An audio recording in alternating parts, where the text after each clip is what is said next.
Hey guys, really quick, before the video gets started, I just want to point out that we originally planned to put spoilers in this video later, kind of at the halfway point. However, I realized looking back at this discussion that we do talk about some spoilers about characters in your party as well as characters who make appearances. So if you're not interested in any of that, I would just advise that you guys play the game before you watch this. However, if you're not looking for extremely heavy spoilers, they aren't until the later part of the video. So if you're okay with, character appearances getting spoiled for you, you could probably watch till about the halfway point. I will still put the spoiler alert on it when we start talking about story spoilers, but this is just a heads up for those of you who don't want anything spoiled. Hey everybody, PKFT1 here, and we have a fun discussion today. So as part of week 3 of Yakuza Month, or maybe this is still week 2, we are going to be discussing Yakuza Like a Dragon. And so I was thinking of different guests that I could have on the show, but I didn't really know many people who had played through Yakuza Like a Dragon. But one thing I did know was that my dad decided to dip his toes into the series, and this was his first entry. So I have my dad here to talk about Yakuza Like a Dragon with me. Hi, everyone. So, Dad. Glad to be on. Yeah. I want to ask you, this was your first Yakuza game. So I want to ask you kind of what were your initial thoughts going into it? Well, I play, one of my favorite games that I've played in the past that was like an open world and had a lot of combat was, of course, Witcher 3. I don't usually play a lot of JRPGs. This, I guess, this version of Yakuza was more like a JRPG than the other ones. But I loved it. It was great. I didn't mind at all that they had changed the combat to turn-based. So it seemed to work well with, at least for me, with the story. So I had a very positive experience with the game. So, sorry, go ahead. No, I'm good. I was just gonna say, so I remember because you had texted me that you had bought the game, and so we share kind of PlayStation access through our online account. So if he buys something, I can play it, and generally if I buy something, he can play it. And was there anything in particular that attracted you to this Yakuza game over some of the others? I just it was all about the look on the cover. I just love the crazy look of Ichi there on the cover with his wild hair and his bat that's got the lightning going through it. It made me curious, and I had heard you talk about the previous Yakuza games and how much fun they were. And so I was kind of prepared that there was going to be some humor and that it was going to be like hand-to-hand fighting and stuff like that. So I was my hopes were up for it. So I kind of went in with an open mind and just got into it as the story unfolded. Right. I think that's a good point that you bring up, is the cover of the game, because to me it's the first time, especially in the West, because there's this weird thing about West and East and how they portray video games on their covers. In the West, generally it's a lot more toned down than what they offer in like Japan and stuff. They'll usually have crazier or more exciting looking covers over there, but I actually think I prefer the cover that they gave Yakuza Like a Dragon over here, just because, like you said, it's so crazy and it's got that kind of bright yellow color, and it's very different than what you usually get, and I think it does a good job of kind of portraying the craziness of what these games are than some of the other covers have in the past. So I find it interesting that, of all things, it was Ichiban's look that kind of got your attention. Yeah, it was, and So when it, when the story starts, well, I guess once he ages, you figure out the story with the hair, and I thought that was great. And they just went with it, so I didn't want to spoil anything, but yeah, I love the fact that I didn't quite recognize him at first, or maybe I didn't know what to expect, and then the crazy hair comes in later. So right, it's just a fun little thing they did with this character that I liked. Yeah. And now that you get into it, I wanted to kind of talk about the characters of the game, and I don't want to get too much into spoilery territory, but I figure we can probably talk about the first few hours of the game, since it really is just the setup of the story. But was there any character that that you gravitated towards or was really interested? Because for me, it was obviously, I mean, Ichiban, I think, is obviously the strongest character in the entire game. Ichiban was good. Arakawa was basically his mentor, and so he had a very interesting story. I liked is it Hoshino? He was the one of the I don't even know the term really. He was one of the mafia, or one of the groups in the one of the heads of the groups. The old man. Yes. Yeah, his last name I think is Hoshino. Yeah, I liked him too. Yeah, he was a surprise for me. Another one that I loved to hate was Soda Kume. From Bleach Japan. Oh, was that Kume or whatever? Kume, yeah. Kume. Yeah. Yeah. And then what was there was another one. Well, those were some of the ones that struck me. And they just had some really good. I guess they had some really good surprises for people who had played through the other games. I with this being my first entry into Yakuza, I didn't know who I was, who was coming up in my business management, and who I could use, and of course your sister would say, "Oh, that's you get to play Kiryu, or you get to play Majima," or something like that. And I'm like, who's that? Yeah. And it wasn't until, I had to interact with them later in the game that I'm like, oh, dang. Yeah. those are pretty legendary people. Right. And it you know what? It is fun that,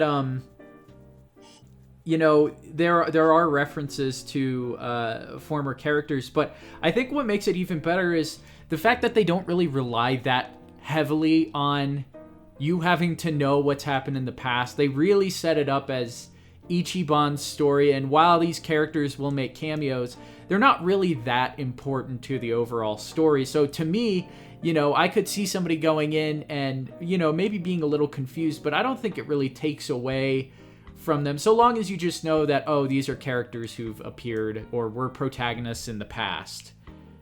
I agree. It didn't bother me at all necessarily that I didn't know those people that came in as cameos. I really just loved Ichiban's story and the group that he had around him. Some pulled me in more than others. I think some of the storylines I wish between some of his party, I wish they would have done a little more with. I thought I played through most of the interactions, like at the Survive bar and everything, to get their backstories. And so I a couple of them I would have wished that they'd have done more with. Like Eri, I think she was. I think she kind of flirted. She kind of flirted with Ichiban when you're working when you're doing your management of your business. and she'll make little comments and everything, but you never really got anything other than that. Did you know that you can romance characters in this game? I think she's one of the options. I never quite figured that out completely. I gave flowers to one of the characters at the Survive bar. Right. But that's about as far as I went. And it just said I could have conversations with her. Yeah. But they were all conversations like that you had in the street with your party. Right. As you passed certain places. And so I don't know if they pulled that off quite. It wasn't real obvious. No, you're right. It was almost like something you would have to kind of read into if you even wanted to know as an option. Like, I first noticed it when there's the romance workshop that opens, and then it gives you that separate option where it's like, oh, you can chat with Sumire, the girl who runs the workshop. And it's like, oh, that seems odd. So I'm like, wait, is there like a romance mechanic here? Is that what they're going for? And so I never obviously dug into it very deep, but it was talking about like gifts and stuff. So I'm like, oh, there must be something to this, which is generally a big thing in JRPGs, at least modern day JRPGs. That's the first time they've done anything quite like that. So it is interesting that they didn't go more out of their way to explain it, but I guess it's supposed to be something that's there if you're looking for it. Yeah, and that's fine. Now that I'm aware of it, I'll go back and see what I can do with it. But I didn't get like I said, I gave flowers to one girl there, and that was about it. So I've got a lot to discover with that. Right. I think you make a good point too about party members. It seems like there's all this stuff to your party members that could have been explored, but it's not quite. So a lot of the, if you want to get information on them, it's either through, later in the story, or you have to go, like you said, to the Survive bar and kind of chat with them. And you kind of have this social link system where, you sit down with them, you drink with them, you try to help them solve their problems by giving them the right answers from the prompts you're given, and depending, I guess, on how you answer, it increases your stats in certain ways. Yeah, I did like that. I liked that option. Did you have a party member that you gravitated more towards?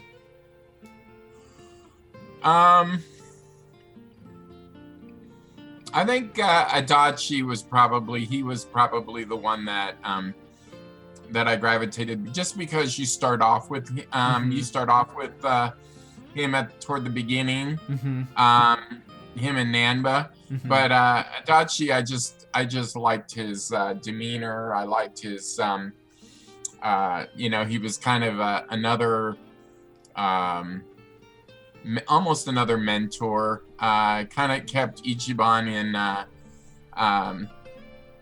within boundaries at many points. Helped him keep us cool, or helped him bring him down from when he was really going crazy. And I just liked he had this really cool backstory. I liked his backstory, and you wondered where it was going to go. So he was probably the one that I gravitated to the most. I don't think I ever took him out of my party. Oh, yeah. I don't think I did either, actually, now that you say that. Yeah. I just let, I can't even remember exactly the job that I had him doing, but he used a club.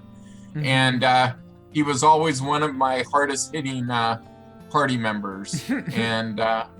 And he had some of the best special moves, I think, in the game, at least for me. So toward the end of the game, man, I was using him a lot, and he was taking out, 3, 4, 5 guys at a time. Yeah. When I was going, not to go too far into the game, but when I was at the arena, I remember he'd wipe out the entire my opponents. Well, it sounds like your Adachi was much more optimized than mine was, because I think when I had him as, oh shoot, what was his? I think I had him as the role of like the there's one of the jobs. It's like not a construction job, but he had like a big hammer. And while he could do, some heavy damage, he wasn't able to do much to big groups of people by that point for me. What job did you have him set as? Do you remember? I'd have to go back and look. I can't remember. It's whatever job it allows you to use a club. Okay. And so it may have been his bodyguard or like default bodyguard. Might have been bodyguard. Yeah. It was the first weapon that I was besides Ichiban's that I was able to upgrade, and it became the most powerful one up till about the middle of the game, I think. So yeah, he was vital, and so I think because of that, and because I'd chosen I guess wisely for that character in his job and everything, then he just became a person I could not let go. Right.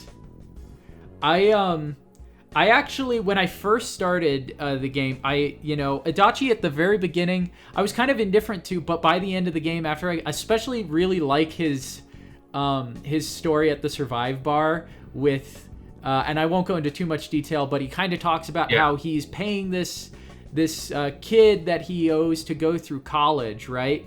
Right. And he's been trying to get his law degree, but it's been years and years and years, and he's kind of posing as this rich man that can pay for all of it. And he's promised that, once his this kid gets through law school, that he's going to pay it back to him. But he has to keep up this image, and so you're kind of trying to help him through that. And it was really kind of endearing to his character because you kind of get to see a different side of him. Right. And I didn't get very far through anybody else's Survive Bar stories. But Adachi, for me, was definitely my favorite there. And I think for Nanba, when you first start, he was one of those characters that kind of took me by surprise. Because they've had various characters in the past who have gone homeless and stuff.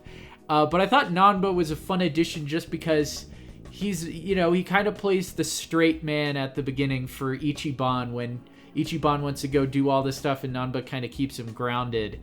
And he kind of retains that role throughout. But when you fight with him, he's so goofy because he has like the fire breath. And then he has like the pigeons that he can call down. And so at the beginning, for me, Nanba had like the most fun moveset. He did. Yeah, he did. He did, because they play on the stereotypes of homeless, and whether you like that or not, they just had that humor, and it was fun. I don't think they meant anything mean by it or anything, as they portray him as this homeless guy who drink, who may drink or has pigeons laying around, sitting all around him. But it was that was fun. That made the combat really interesting. And eventually you run into Saeko, who I think is the first like female playable character in the series, aside from you get to play as Kiryu's adopted daughter in the 5th game, but it's not like combat. She becomes like an idol, and so she has all these like rhythm mini games that you play through. So it's not like she's fighting people in the street, but this is the first character you get to play as where she's actually, getting involved in these brawls. And I think for most of it, I had her set as an idol. She was kind of my healer and stuff. But yes, she actually has some pretty good moves as an idol as you get further in the game. Yeah, once you told me how you used her, I started looking at her how she worked in combat, and that's what got me through some of the really bad combats, hard combat, difficult combats in the end game. She was vital for that, and so she's got a good little backstory too. And without spoiling anything, when you first meet her, I think it throws you for a loop. Mm-hmm. And when you finally figure out, who she is.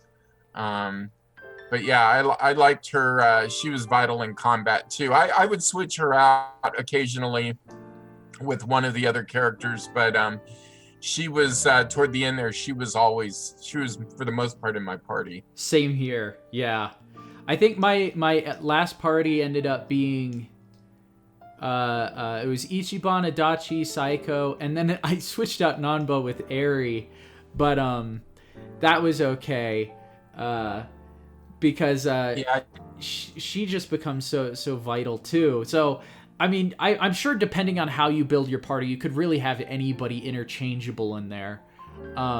Yeah, I kept Ichiban. Of course, you had to keep Ichiban, but I had Adachi, those two, and then Saiko, and then if I had to switch between the other ones, I usually put in Zhao. Mm-hmm. He had a lot of martial arts, Mm-hmm. and he had a couple of really good moves that I would use along, kind of between him and Adachi. They were the ones that took care of, damaging multiple parties. Right. So, yeah. I will say it's a bit of a shame that, they obviously really focus on the 3 party members you get in the story at the beginning. And then it seems like after that, the party members you get, they kind of just appear in your party and you're like, oh, I guess they're with me now. Like, it took me by surprise when some of those later guys just join you. And then they're not really that important to the story at that point, aside from, like, the groups that they leave behind. And they just kind of feel like, I don't know, they feel out of place in your party. At least they did for me. Did you feel that way? Well, because Zhao and the other Jun, I think it's Jungi Han, I think is how they pronounce his name. Yeah.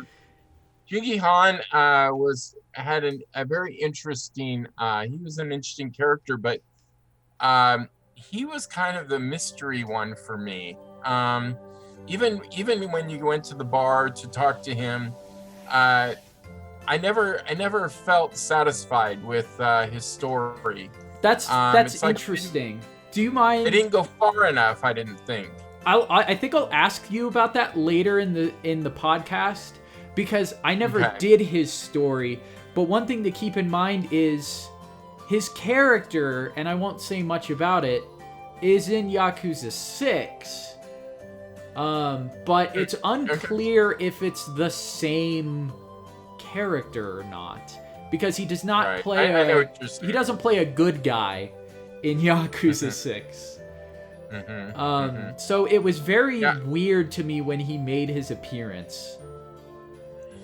Yeah, I think the ones that they fleshed out the best were of his party members were Nanba, Adachi, and Saiko. The other ones were I think they could have added more. I would have liked more. Now, if they decide to do some kind of a add-on that you could buy that would develop their storylines more, I'd be happy with that. Yeah, exactly. So as any kind of DLC, that would make those better, then I would like that. Because to me it felt like, the true party of the story was Ichiban, Adachi, Nanba, and Saiko. Like, those felt like the main 4 characters of the story, obviously. And then everybody else was just kind of the cherry on top, it felt like, to me at least. Yeah, I would agree. Yeah. Aside from party members, though, I think you make some good points of strong characters. I really, really liked Arakawa, the head of their, or at least Ichiban's former patriarch. Yes. I think he's really well done. He had a great story. They even even at the beginning, he's easily identifiable because of the opening scene, which I guess his scar ends up coming from that scene, when he was in some kind of drama or plays, theater of some type. And then, so he's so identifiable after that. Right. And I just, they really kept you going as to, you didn't know what were the motives behind his actions. And some of them good, and some of them you're like, I don't know why he did that. And so I really like how they kind of strung it out and played it out and kept you guessing. With some of his story. I have to say,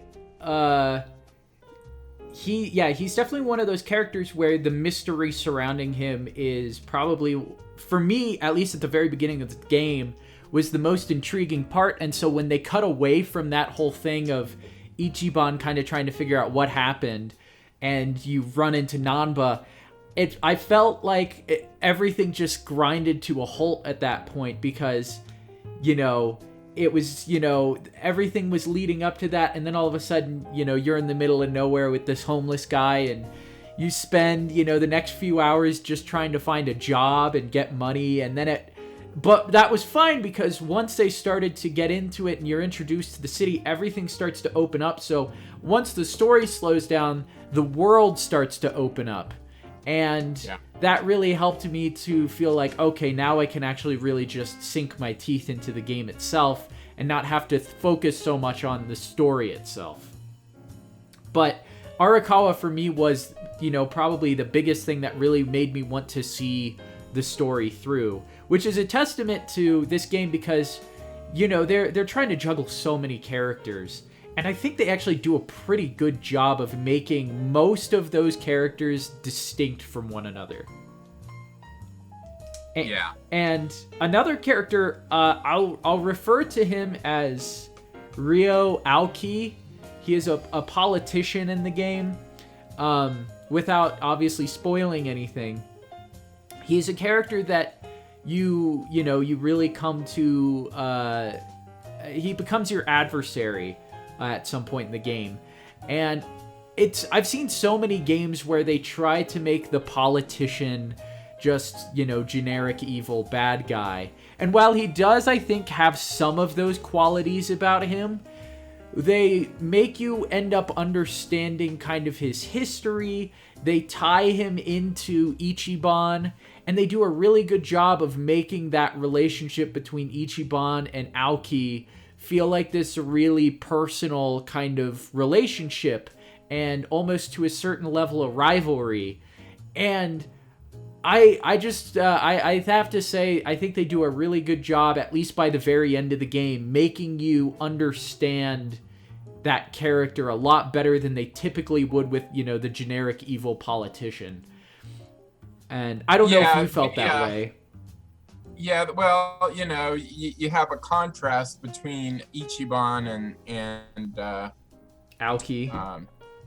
Aoki, yeah, you have a contrast where Aoki is very successful, and you kind of, I think in a way you understand how he got so successful without giving anything away. I won't disclose, but then you look at Ichiban, and it's like he had to fight for everything that he got.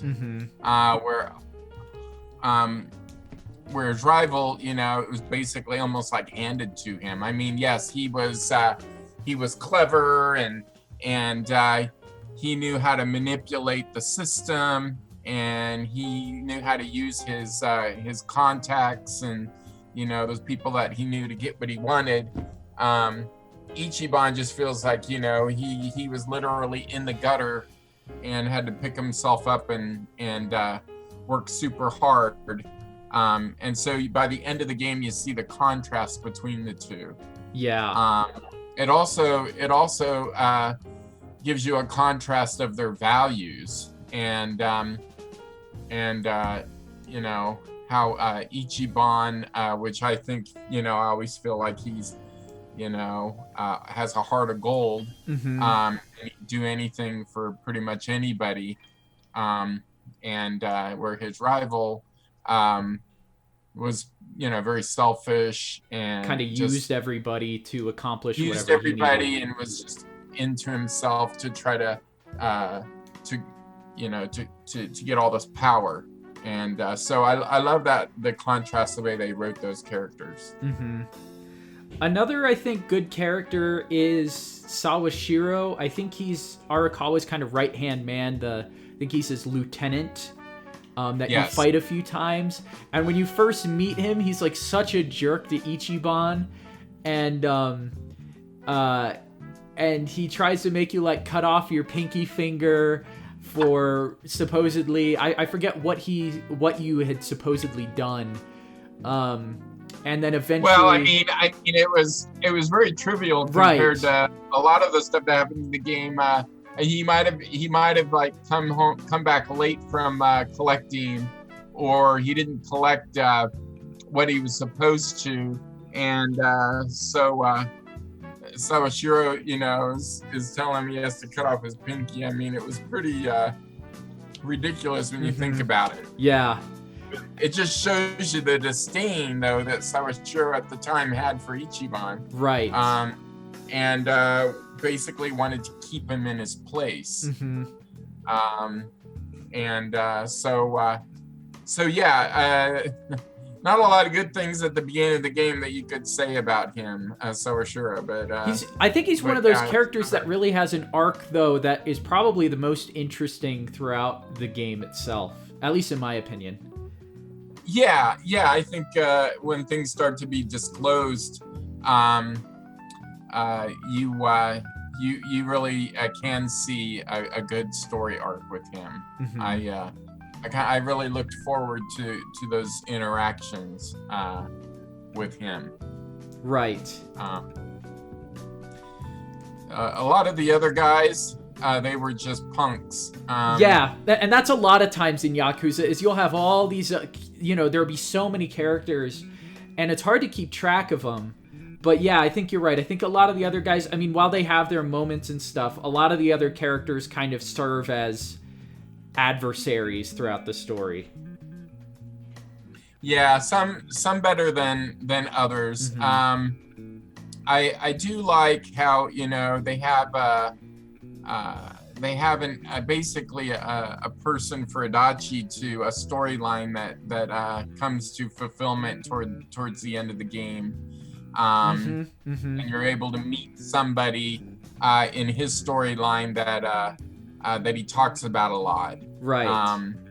And I liked the way they finished that out. In fact, you had to wait, I think, till post credits.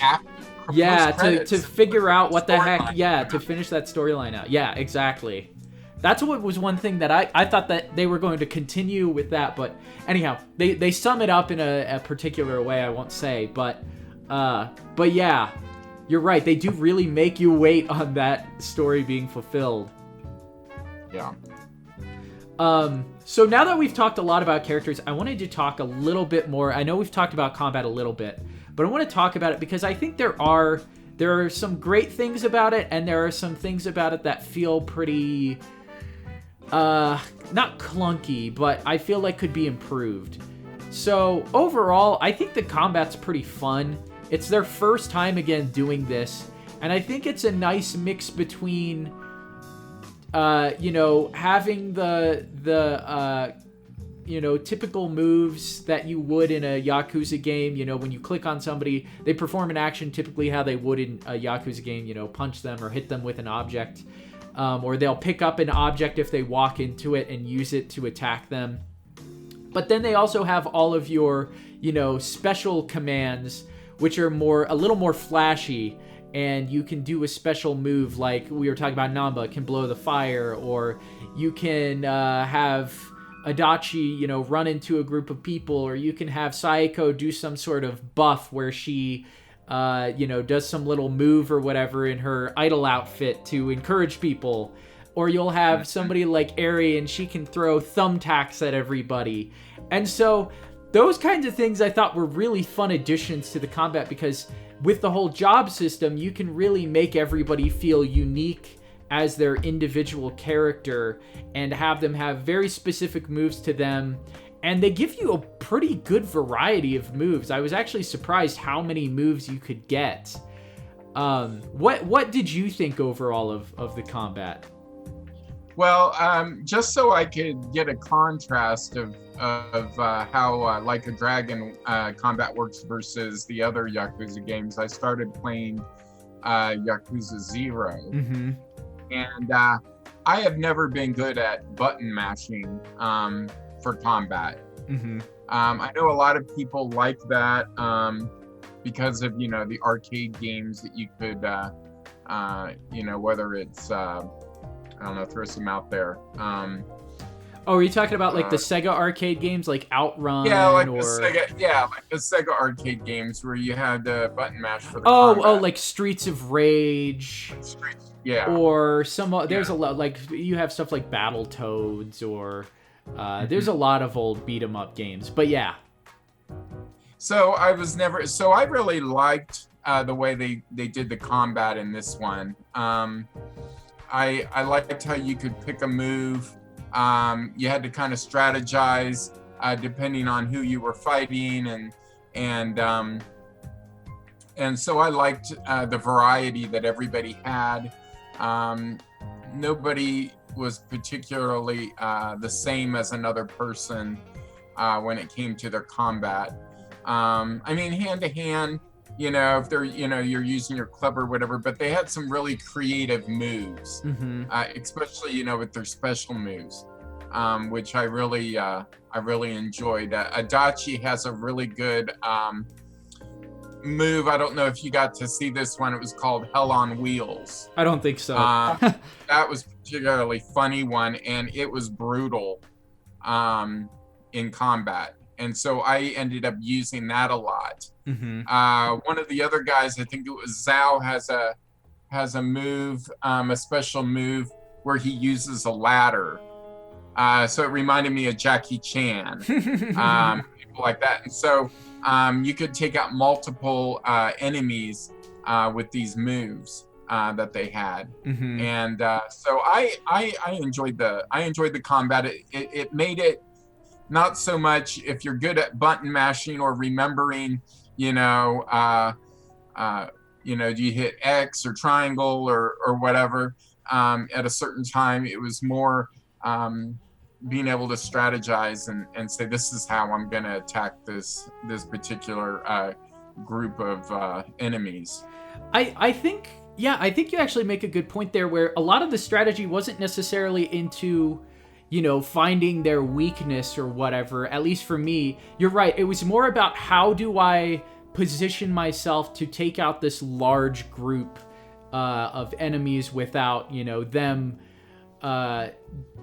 completely destroying us. Because if you didn't take out, especially as you get later in the game, if you don't take out very many enemies quick, sometimes those groups can be so large that they'll get like 10 turns or whatever to just wail on your party.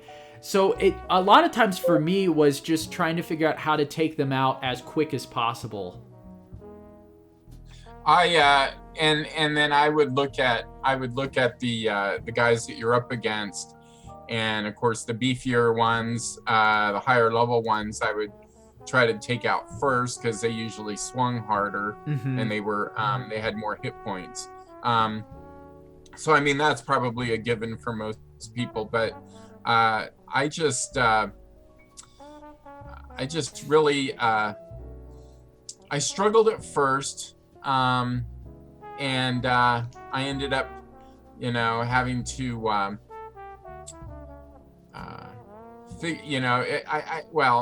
it took me a while to figure out the combat, but once I got the hang of it, I was I loved it, and I tried to utilize each person like you said before. I used Adachi's move, I used Zhao's move, Ichiban, I did okay with. He wasn't my hardest hitter. He probably didn't have the most creative moves, at least for the job that I had him doing. So I probably could go back and improve with him in combat. But I found a sweet spot for a couple of my party and people in my party, and so that was enough to pull me through. Yeah, I think you make a good point. You know, I know, kind of like you said, Ichiban really depends on, at least for me, he became one of the biggest hitters for me once I got his fully like upgraded final weapon for the hero class, and that helped me a lot. But yeah, I think you're right. There are definitely characters who were harder hitting than others. Another thing about combat for me was sometimes it felt like it lacked depth. Like sometimes it felt like you were just hitting people. You weren't really doing much. But I think as you get later in the game, the combat starts to feel more fulfilling because, you know, enemies get harder and harder. And so you have to get smarter. And I finally got to a point in the game where, because it felt like I never had to use any buffs for a while. But once I got to certain bosses, I really had to utilize those buffs. But I did feel that sometimes bosses just felt like, oh, you know, I'm just trying to hit these guys until they run out of health. They didn't necessarily have any real strategy beyond that. Right. I would have liked there to be more, but I think because this is the first game where they were doing this, and they do develop these games really rapidly. I think they release a Yakuza game generally once a year, and they're pretty meaty games. And so for them to develop a combat system this quickly, and even if it's not perfect, I think it's still fun. And the fact that it gets more fun the further you get into the game, I think is better than it, you know, losing all of its fun early on. And it does kind of at the beginning. Like I felt like, especially as you ran around, sometimes you'd get stuck into a battle when you're just running around a city and you're like, oh my gosh, this guy won't die, and I don't have time for this right now. It can slow down things exponentially than it did in the old games. But I would say overall, it was definitely a worthwhile change, especially because they do that whole thing with Ichiban where it's all from his perspective. And so you get to see things how Ichiban sees them. And so all the men in suits transform into all these crazy characters, right? And so you'll have people who are dressed up in all sorts of different crazy costumes. Some will be like jugglers, or some of them will be, horror movie villains, or some of them will just have these crazy swimsuits on, or whatever it is that they decide to dress these guys in. And it creates this entire new enemy system that was not around before in the Yakuza games. Like in Yakuza, occasionally you would run into a crazy weird guy around town and have to fight them, but for the most part you're fighting just men in suits, and so it kind of got to be boring in that way in the old games. But now that they found this way to kind of refresh how the enemies look and interact and everything, it makes it a lot more fun, especially as you go through the arena. You'll run into some really weird and fun kind of enemy varieties. I like the fact that you saw the combat, you saw the enemies through his eyes, and because he wanted to be a hero, I love the whole fact that that he would see those people in weird ways. It was very creative. Some of the enemies combat moves were hilarious, especially the guys in with the swimsuits on that were like holding a raft or something, and how they at you. They would jump on you and like rub their body on. And they'd rub themselves all over you, and I'm like, oh, that's just gross. It's so funny. Yeah, those were funny. So I liked that. And they kind of used the enemies. I don't think they did this in the other Yakuza games, but they had the Pokemon-like guy who, the professor, who who gave you your, you had your smartphone, and you had to go and run into all these different enemies and basically collect them like Pokemon. Right. I thought that was kind of fun. And I'm sure you could get a trophy or some kind of achievement because of that. But yeah, so that made it that kind of made it different than other games. Mm-hmm. So I did overall, I think, yeah, you're right. I like the combat, but there were positives and negatives, and toward the beginning you were limited on your moves, Mm-hmm. and so it did get quite repetitive. Yeah, exactly. And as you developed your character, at the end you had, of course, everything at your disposal. It's kind of like if you were playing like Shadow of Mordor or one of those games like that, or Batman. Mm-hmm. You can take out whole parties at the end. Because you've just got this whole suite of moves that you can choose from, and of course that's what they give you at the end of this game. But it just seemed at the beginning that it was very repetitive. Yeah, that's how I felt. Changed was the look of the enemy. Mm-hmm. Yep. I dreaded, after a while, I would dread running into. I would avoid the gangs. Yep. If I saw them, I would run down another street, because I'm like, I'm not going to fight this 8th level character again and I'm level 20 or 25. Right. And so I really liked the fact that you could get a, I don't know what they called them. It was like an amulet or something that you could wear, right? It was an amulet that you could wear, and the enemies would not generate. Yeah, they're like special items or whatever that you could equip. Yes, that you could equip. And so probably the last 20% of the game, I just completely avoided running into any gangs on the street by wearing one of those items. Or as long as somebody in your party had it on, you were okay. It's really interesting how in some ways they made the combat feel more simple. Like you said at the beginning, it feels like there's not a lot going on, but by the end it feels a little more exciting. I still think, like you said, there's a lot of improvements. It could get repetitive. And like I said before, bosses sometimes felt like there wasn't much to them. Like it was just, they just had a lot of health. And you just had to whittle it down, or you would do a ton of damage and it would only take up a tiny % of their health.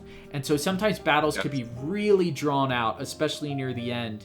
And I guess that was to create tension and I guess almost like this artificial difficulty where you're just trying to stay alive and keep up your MP and continue to heal people. And in some ways it did make it more challenging, but in other ways, like you said, it kind of just felt like it was arduous.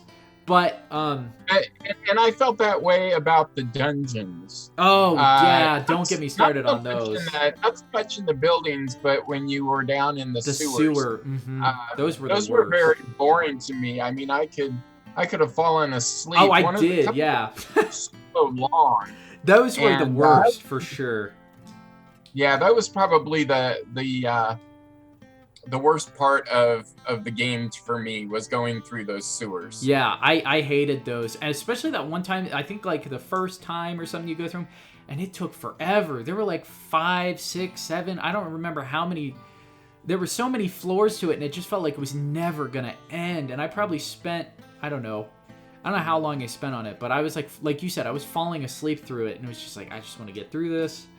Yeah, that was by far one of the things they need to improve on, is figuring out how they're going to approach dungeons. Because like you said, sometimes you'd go into a building and they would have all these fun quick time events, and like one of the very first ones, you're with Adachi and Nanba and you're jumping through windows and having to catch each other, or you'd be running on top of the roof of a building and jumping from one roof to the next, and that was fine. I actually enjoyed that because it felt more like it was something that they actually handcrafted, whereas I guess the sewer was supposed to be something that was more randomized, that was supposed to just be, what did they call that? Procedurally generated, so that you could just go through and get experience, but it wasn't fun. So to me, it just didn't feel I avoided those when I could. Mm-hmm.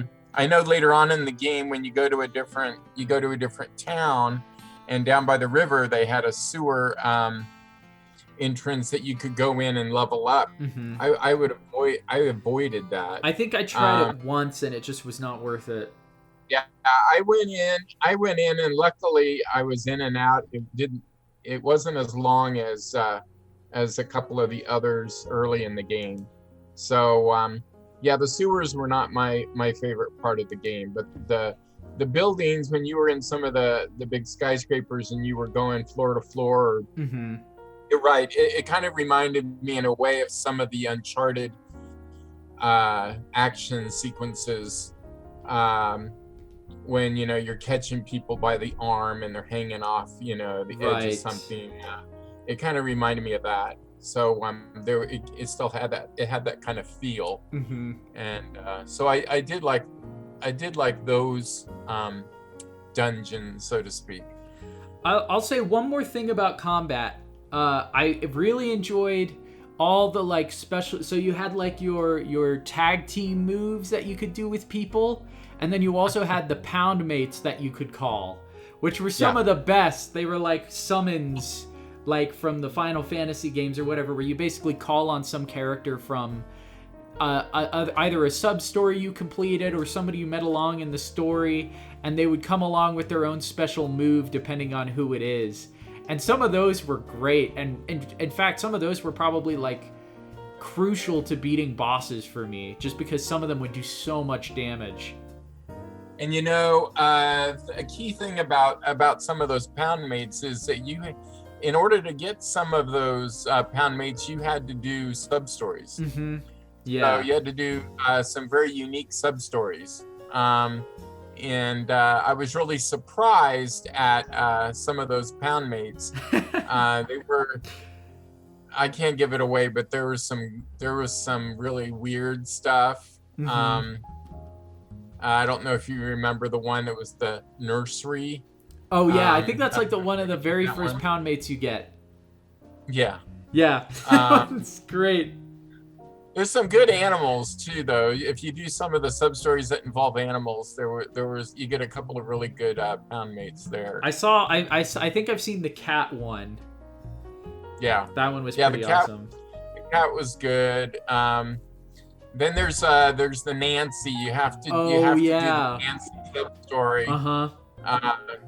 With the crawfish. That's a hilarious. Yeah, with the crawfish. If you guys don't know what we're talking about, you guys should definitely either play or just look them up, because they're worth, even if you're not going to play, just looking them up. Yeah, Nancy was a fun sub-story. I think I used in the last couple battles, or the very last battle, I think I used every pound mate. Wow, really? That I had. Mm-hmm. That's awesome. Yeah, because they depending on, I think you have to pay to use pound mates, and so depending on how much money you have, either you can basically have everybody at your disposal or nobody at your disposal, or you can do one and then you run out of money. Sometimes it was dependent on whether it was night or day. Some that's right, yeah. Day and some worked at night. So since we've already talked a little bit we were already starting to talk about sub-stories, and we can talk briefly about this, just because we could probably go on and on about it. But I think this game had some really funny sub-stories, and all the Yakuza games do. But there were some really great ones in this, as well as callbacks to old, sub-stories from previous games. But what were some of your favorites that you did? One of my favorites was the kimchi sub-story, where you meet a guy in the street. He's just sitting there in a chair selling kimchi, and it had one of the funniest sub-stories in the game. Nancy with the crawfish over by the homeless guys by the river was another really favorite one of mine. Mm-hmm. Let's see. Can you think of any off the top of your head? So one that I actually thought was funny, because you have to do it 3 times, is you'll run into this guy who's doing this circus in the park, and he has these animals locked up in cages. And did you do this one? Or you did all of them? Oh, yeah.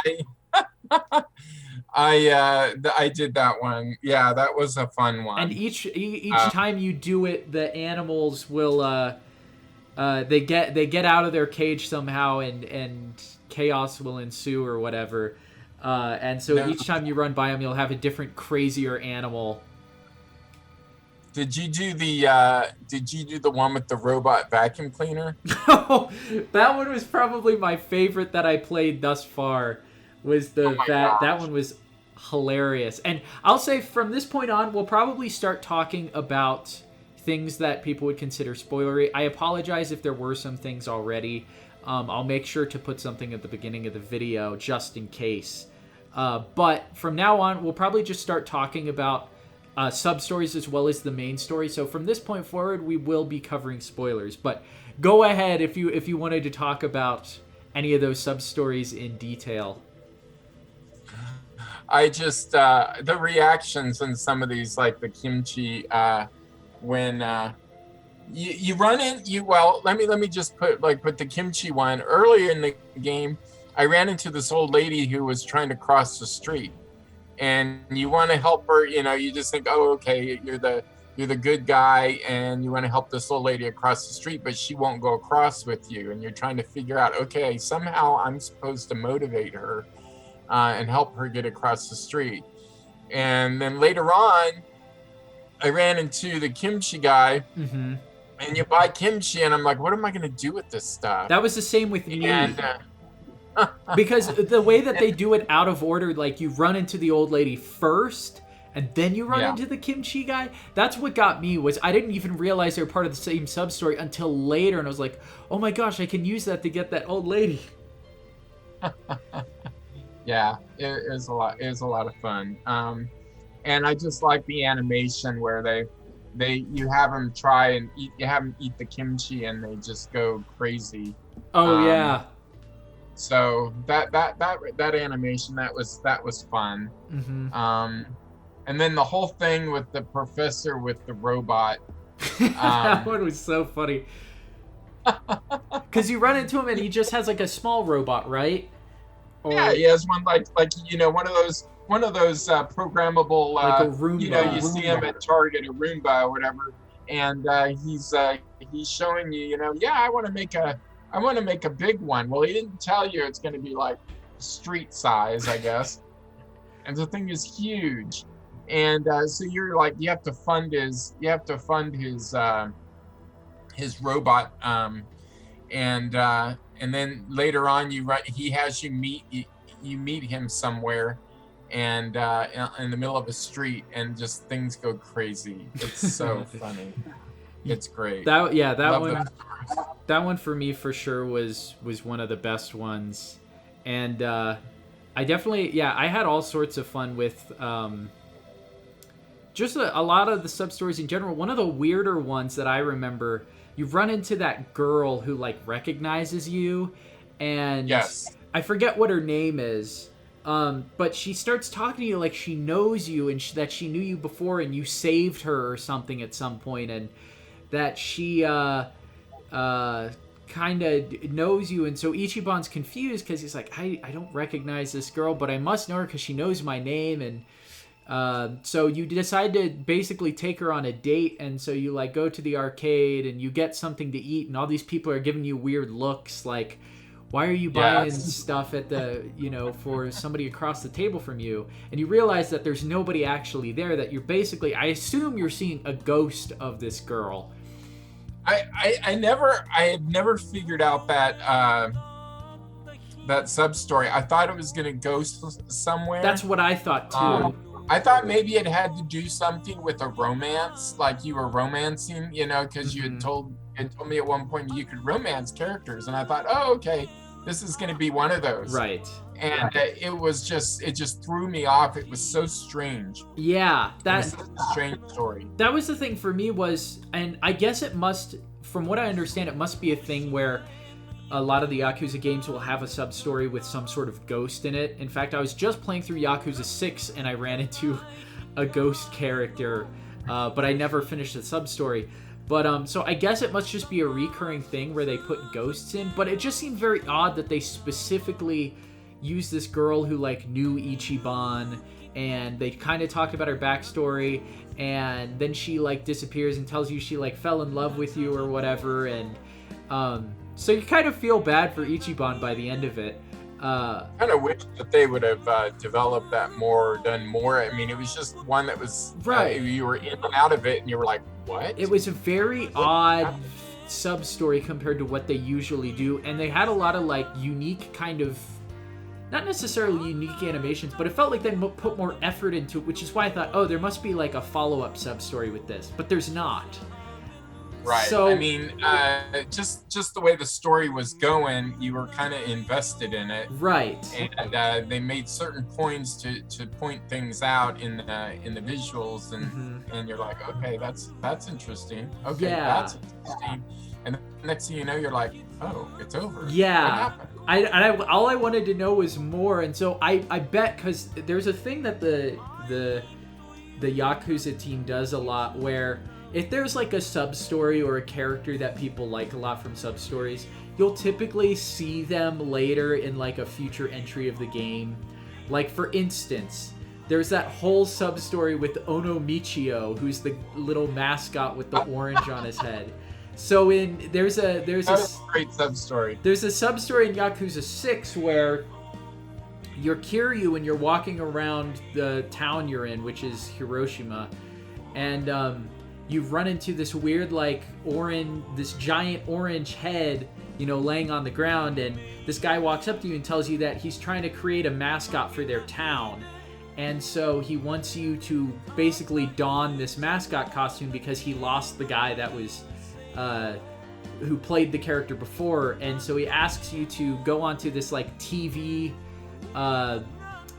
well, it's not even a TV special, but they basically want you to go and talk to all these kids as the character, and he teaches you, Ono Michio, he represents our town, and so, oranges are a big part of our town, and ramen's a big part of our town, so he has this ramen hat, and it's a coastal town, so you have kind of the sailor shirt and this fish pouch, and don't forget the boots. Right, yeah, exactly. And so he teaches you how to be this character, and because it's Ono Michio is the name of Ono Michi is the name of the town, his catchphrase is, "Oh no." And so anytime something goes wrong, he has to say that, or he has to say Michio at the end of every word or sentence. And so Kiryu, of course, is this very reluctant kind of not silent protagonist, but very what's the word? He's kind of a quiet character, very reserved. Right. Yeah. And so him playing this character is very funny and kind of goofy, and you have to like impress all these kids, right? And depending on your answer, if it's accurate to the character or not, they'll respond in different ways. So them bringing this mascot back in Yakuza 7 is really funny, because now apparently I guess the mascot has taken off and become incredibly popular, and it's that whole sub-story where you have to find so they're branching out. Yeah, they're the toys, right? Somebody's selling Ono Michio figurines, and then you have to worry about is somebody selling fake ones, right? There's like a Chinese knockoff or something of it. Yes, they do the Chinese knockoff. And you have to like find them on the ground because somebody drops a bunch, and you have to pick up the right ones because or you blow up. Right, the wrong ones have like a malfunction where they explode.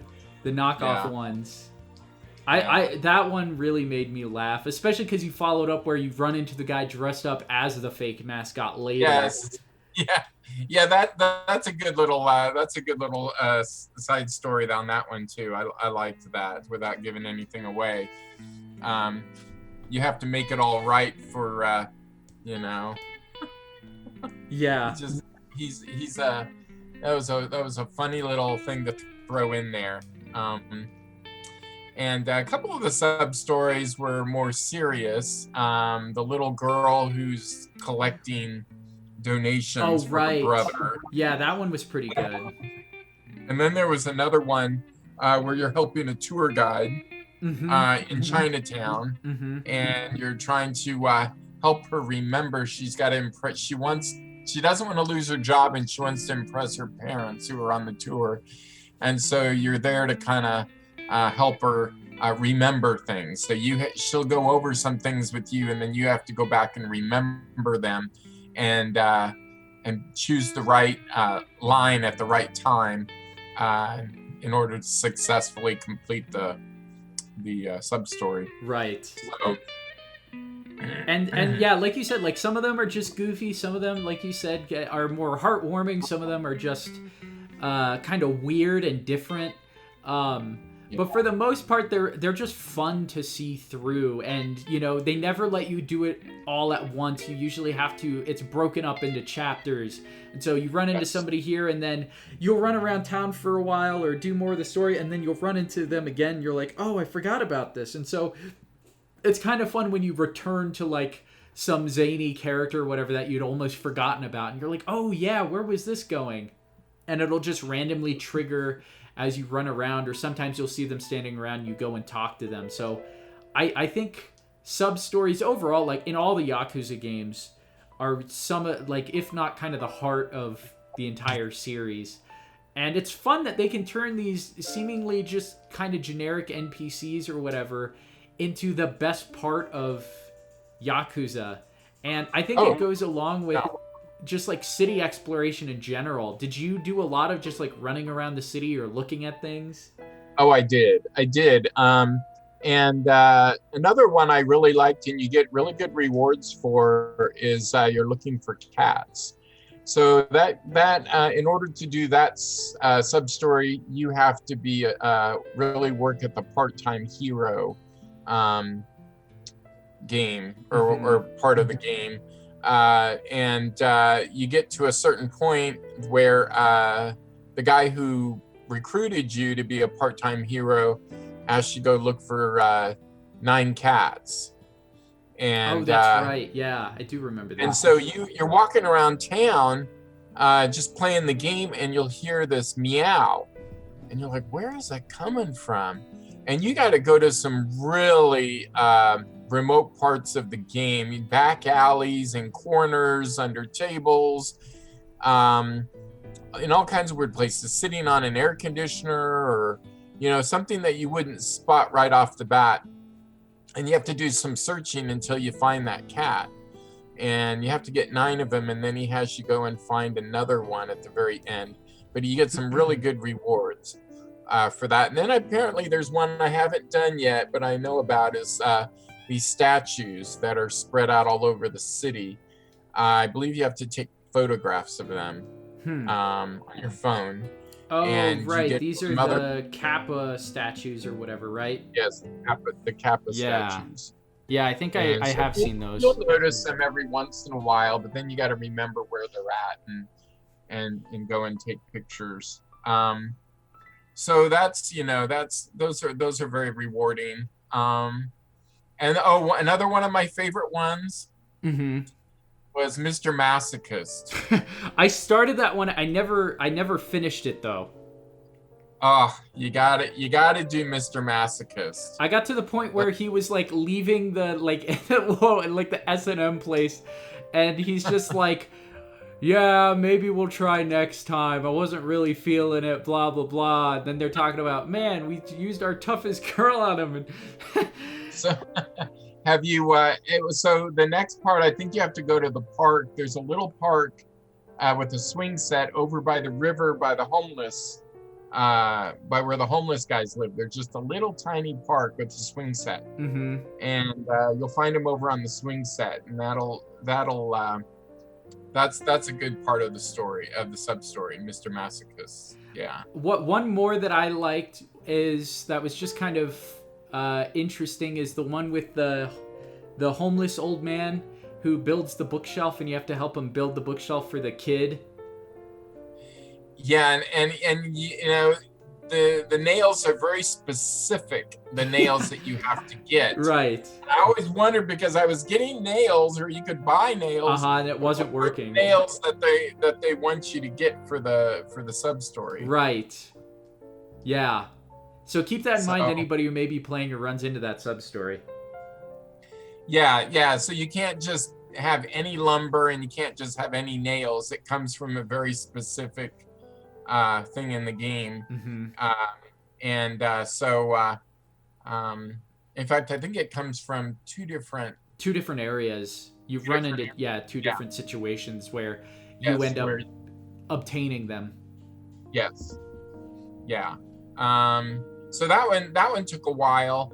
One I never actually did because I wasn't good at the mini game was the guy who needed some uh, toilet paper or tissues or something, and that was in the restroom by the park. Right. Um, I never did finish that one. That was a part-time hero quest that you have to do, and you have to go collect cans, and you have to do it so many times and get a certain score. Mm-hmm.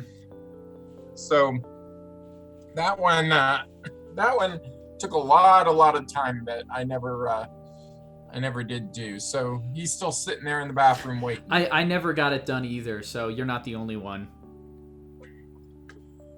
So we've talked a lot about sub stories, which I like I said is kind of the heart of the entire series, because I think in some ways you get to see a side of the protagonist that you never get to see, whether it's Kiryu or Majima or Ichiban.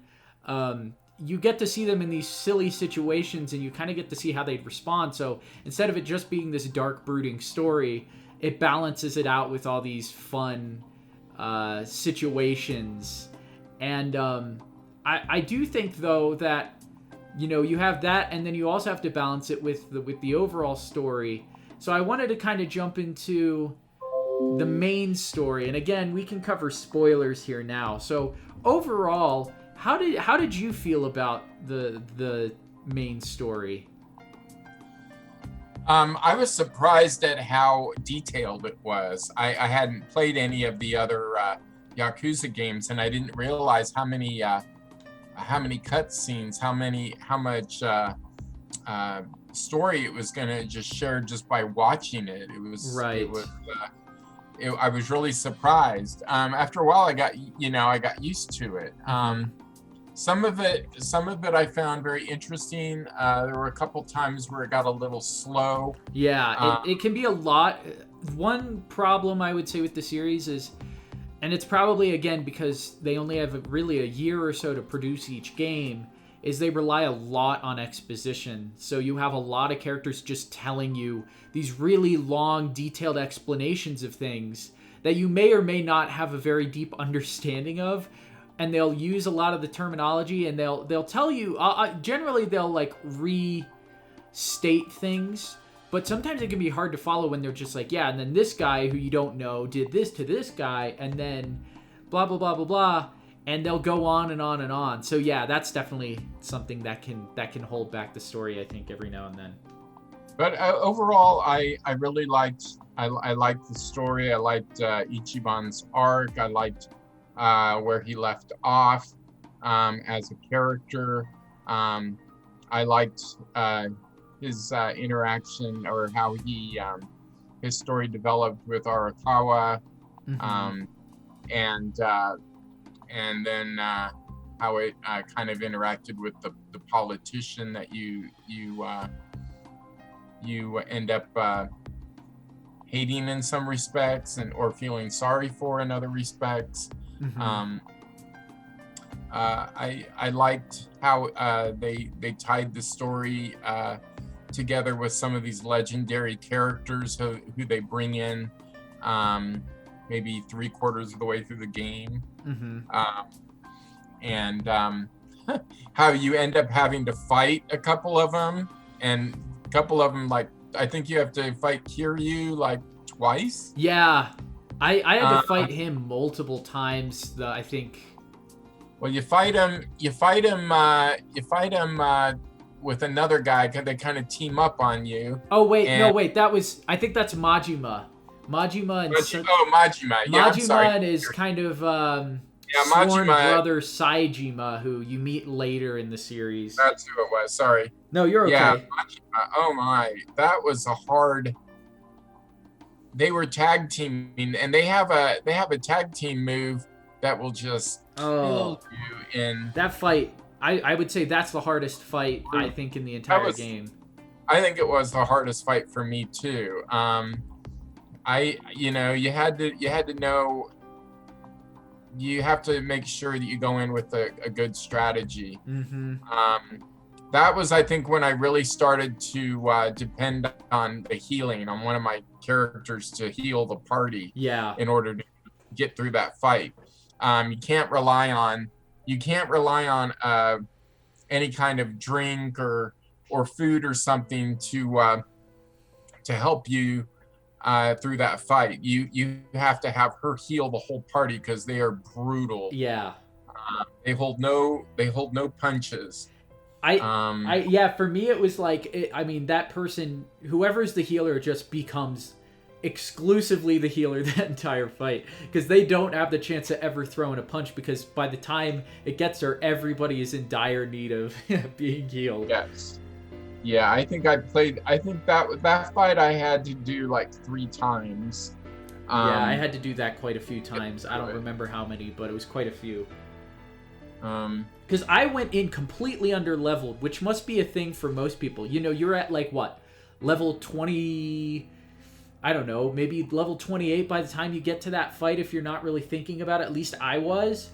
Maybe I was in the early 30s, but I get into that fight ready to go, and your last boss was, I think, like 32 or something, maybe 33.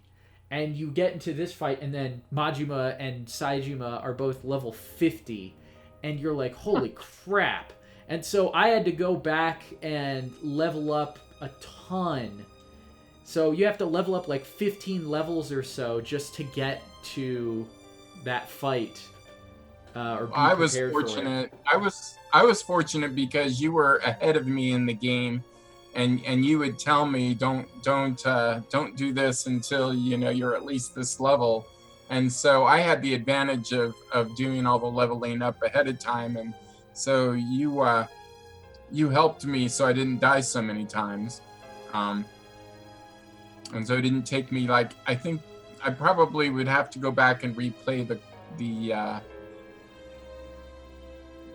game in a higher difficulty, because I just played it normal. Yeah, that's what I did too. But because I was able to get through the other battles, and I didn't get knocked out. My party members got knocked out like crazy. So I think it would do you good is when you're in the survive bar, definitely grow the plants, especially the mysterious plants, whether it's the leaves or the compost or what have you, because when you go into the survive bar, the bartender will make you food that will revive a knocked out hero either to 1, half, or full hit points. And so I used those a lot in the final battles when they would get knocked out by one punch by whoever the adversary was. Yeah. And so I found those vital. That's how I got through those final battles. Yeah. And I didn't have to go back and restart from a load, from a saved game or pay money. Because I was able to either switch them out or revive them. Yeah, that's a good point. I never took much advantage of the bartender, who actually, like, you might not know this, but the bartender, keep an eye out for him in Yakuza 0. He'll be a character. Just remember he's got that big scar on his face.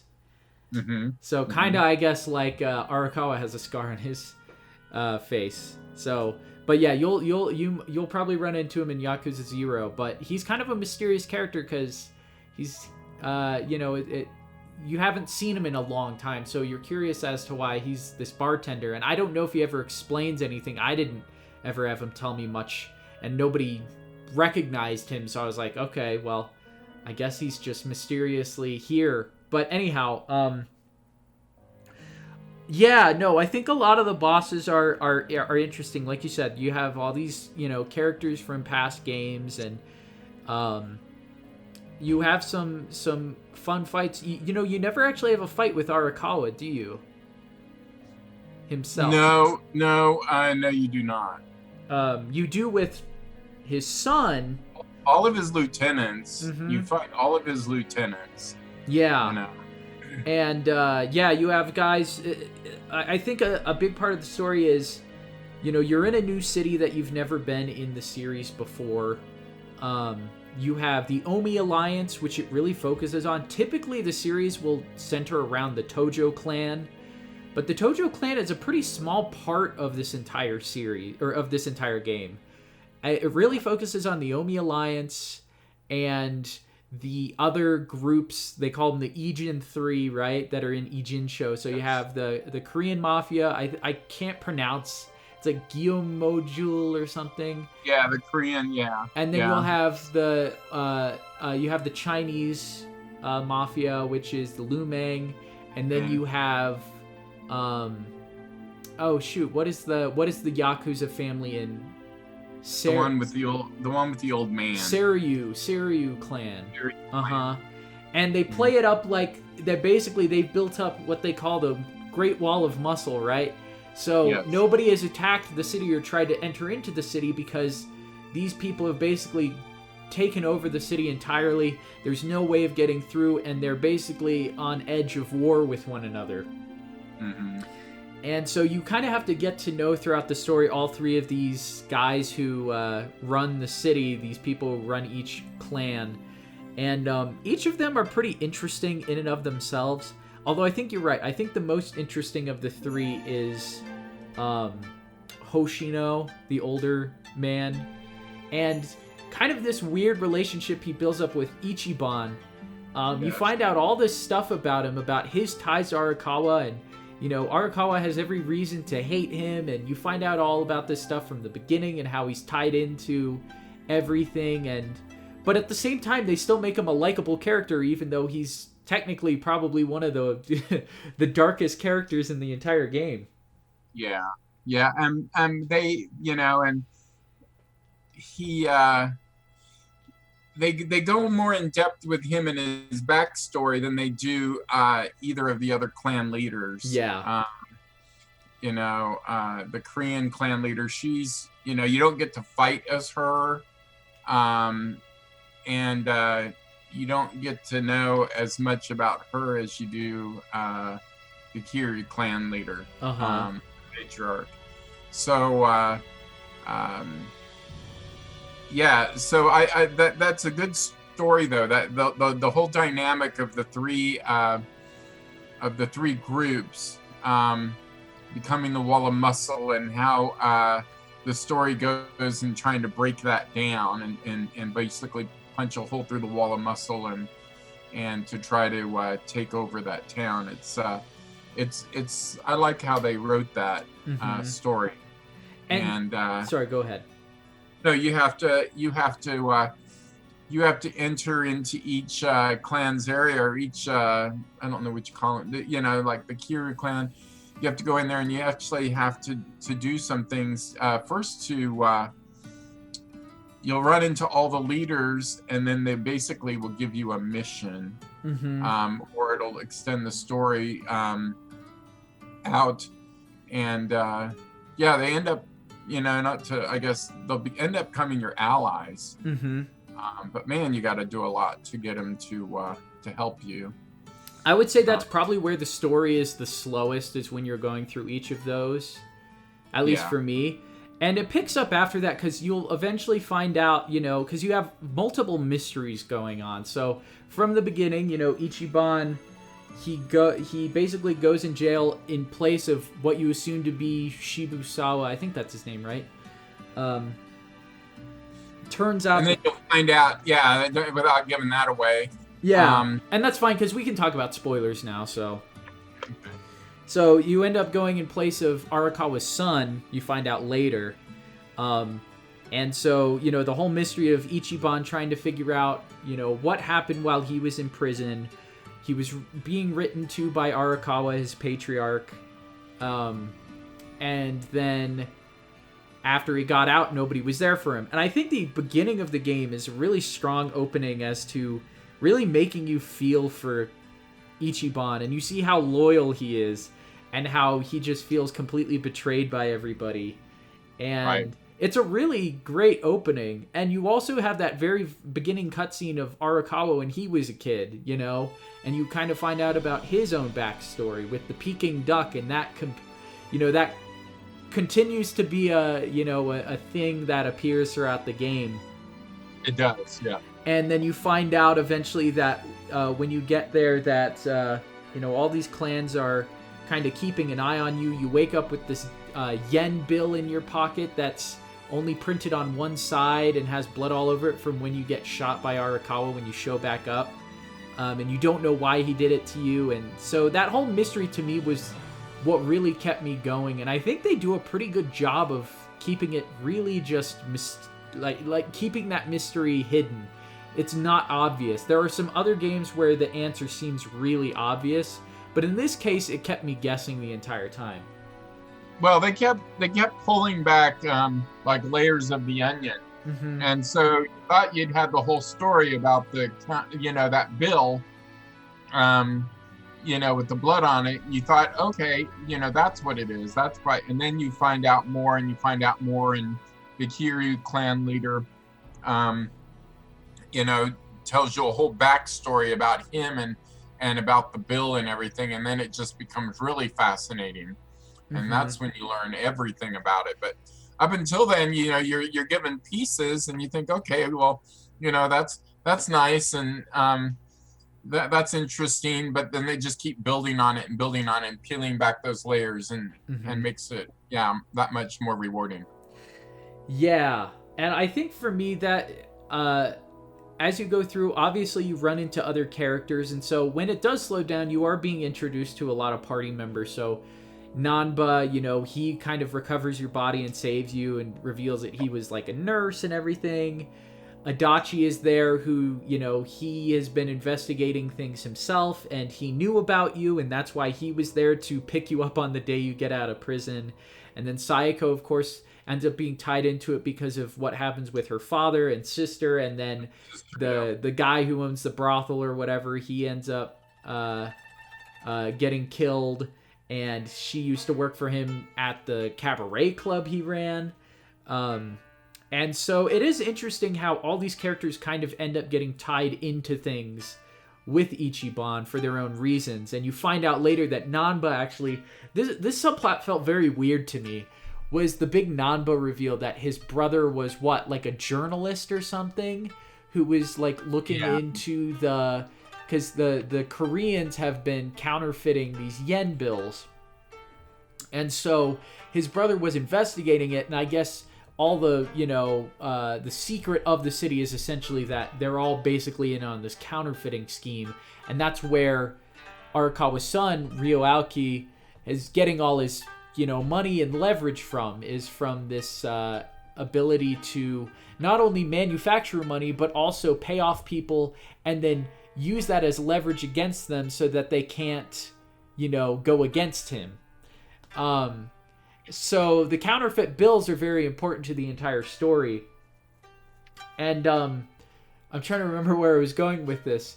But so you find out that this entire, counterfeit bill that you end up with in your pocket, it's tied all the way back to Arakawa and the I think Hoshino is his name, and how he basically wrote him a note on it, and it's just interesting how they tie it all together. That was really interesting. Yeah, where he writes the note on it, and then you find it faded. He never even bothered to look really close to see that. It wasn't until he was told, and then he goes, "Oh, yeah, there is that on it." Yeah. Right, and if I remember right, so the head of the Seiryu clan basically hands that over to Arakawa, telling him, like, hey, this is our secret, this is the weakness to be able to take over if you ever want to, basically because he felt guilty about what he did to his father, and Arakawa never killed him when he had the chance. And so in exchange, he offers him basically this gift of recompense that if he ever wants to take over Ijinsho, that's basically his in, is this knowledge of their counterfeiting scheme. And it eventually, I don't think the other groups knew that he had done that. Right, and if they knew, he probably wouldn't be alive. Right. I mean, they were doing everything they could to keep Namba's brother silent. So Yeah, that was how did that feel like a weird addition to the story? Like to me that felt almost unnecessary was that weird thing with his brother. That was so odd. And you never see his brother, which made it feel even weirder. Like I thought they would tie his brother in deeper into the story, but then you never see him. And so it's like that was kind of weird. well, I guess I appreciated it for what it was. I liked the fact that they kept it secret that Namba was suspicious of Ichiban when he saw the bill on him Uh-huh. when he first goes to save his life, but he doesn't say anything to Ichiban. And he just sees that Ichiban is willing to go to great lengths to get through to these different clans in town, and so Namba just basically goes along for the ride and feels like he can get further with Ichiban than he could without him, and but he just keeps him in the dark, and so I thought it was kind of fitting. Yeah, no, you're right. You're right. It didn't feel too odd for me, but yeah, they don't ever show his brother. I think it'd been nice if they had a couple scenes at least where you were you got to meet him after investing all of that to try to save Namba, and I thought it was interesting where you actually have to fight Namba. Oh, that's right. I'd forgotten about that. Yeah, you're fighting him, and then you're trying to save his life, and you're trying to help him escape, and and then he's in hiding for a while, and you don't see him for a couple of 2 or 3 chapters. And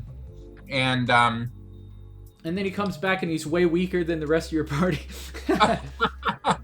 Well, he was, because unless you build up that relationship in the survive bar, he levels very slowly. He was pretty good party member at the beginning, but when he came back for me, he wasn't very strong. Same. I mean, I liked his pyro breath. Where you could take out multiple targets, but other than that, I really didn't get a lot out of him in regards to like his weapon and everything. Right. Yeah, I was kind of the same way, but I think you make a good point. It does have a long-lasting impact on the party. You're right, and it also creates this interesting dynamic between him and Ichiban, where I think Ichiban kind of feels used by Nanba, and you question that friendship. So yeah, you're right. Yeah. There's definitely something to that. Because he keeps it all to himself, and then it kind of almost feels like a betrayal. Right. At one point when he reveals what his real motive was. Right. But Ichiban, like I said, has a heart of gold, and he's pretty forgiving to even the worst person, and that can be some people would look at that as a fault maybe, but it really is his he gives people second chances that most of us probably wouldn't, and so I think it's important for Ichiban that he goes and forgives Namba, and that's not the only person he forgives, so. Right. Because as we get further into the story, it starts to build. So it generally does this in the games, as you slowly kind of move up the ranks to who the overarching villain is, and it's pretty obvious midway through the game that you're going to eventually confront this Aoki character, and it turns out. So throughout the entire game, you have Bleach Japan, right, kind of in the background. You can almost think of them as the fourth segment of the Ijin 3, and they're basically trying to clean up the city, right? They only see things in terms of black and white. They don't see anything in terms of gray, and that's a big theme of the story, is kind of these morally gray areas where, you're helping out this lady, you find out she runs a brothel, but you find out that it's because, these women here, that it's the only way that they can make any money. Or Ichiban himself was raised in a brothel, and yet he came out of something, he's a good person that came out of something that was looked down upon as, something that was dark. And so Bleach Japan kind of serves as this almost like moral arbiter of the city, where they get to decide, what's wrong, what's right, and almost to the point of a fault. And while, in the public's eye, they're a good thing, you find out that they're willing to go to pretty drastic lengths to get their way, where they're willing to hurt and kill people just to prove their point. The end justifies the means. Right. Yep. And that's kind of how I think, if I'm not mistaken, that's kind of along the lines of how the guy that you work for gets killed, Saiko's boss. It has something to do with Bleach Japan, from what I remember. And there's this one guy who kind of leads at least the local branch, which is Kume. And he's this recurring character who's just a big jerk to everybody. And you don't think much of him. You just think that he's kind of a small fry because you beat him up all the time and he's really wimpy, right? And it turns out that Aoki, who is, I think at this point, the governor of Tokyo? Yeah, he's the governor of Tokyo, and at some point he becomes the leader of the party. Right. Party. And he's kind of behind Bleach Japan, and it turns out that he's Arakawa's son that, Ichiban used to basically babysit, where he would have to take him everywhere because he was wheelchair bound. And he somehow, recovered. You find out he got surgery while studying abroad in the US, and he was able to get some life-changing surgeries over there that weren't available in Japan. Changes name. Right. Changes his name, decides to go into politics so he can leave his old life behind because he was ashamed of his father being Yakuza, and he never got along with his father or Ichiban for that matter. And so he comes back and he basically tries to get as much power as he can and starts Bleach Japan. And you move up in the ranks and you finally get to this point where you're basically competing with him politically, and you meet with the Seiryu clan's leader, and you basically say, the only way to compete with him is we need a political candidate, and you need to find somebody, but there's nobody really to run, so you have to raise like 3 million yen, and then you end up actually running Ichiban, which I thought was a really funny idea, because I thought for a second, I was like, well, maybe they'll do that, but I didn't think they actually would. And then you actually have to do these little like campaign rallies and stuff to get your name out there. Yeah. And Sodakume, he's just a jerk. You never liked the guy. I mean, even though it's supposedly a good cause that he's fighting for, he just I don't know. He just came across to me as a little schmarmy, right. Just kind of a creep. And high and very I think a little condescending, especially to Ichiban, because Ichiban has a shady past and being former Yakuza, and so Sodakume is just this guy who, especially when he's running against Ichiban, that he just thinks he has it all over him. And yeah, he's leading in the polls and everything. But he's just not likable. Right. I didn't see very many redeeming qualities about him. He's in league with Arakawa's son, or Aoki. Arakawa's son, yeah. And he's being used, but he's okay with it because he's going places. Right. And so he's not much different than Arakawa's son in that fact that he's doing it for power. He would be nowhere without Arakawa's son. Right. But he's riding the wave while he can. And Bleach Japan is going places. I mean, they've spread out to other cities, and they have big plans for Bleach Japan. And Kume is supposed to be the critical link to victory. If they can win in his district, then they believe that they'll have a foothold in that city, and Arakawa's son will be able to do whatever he wants.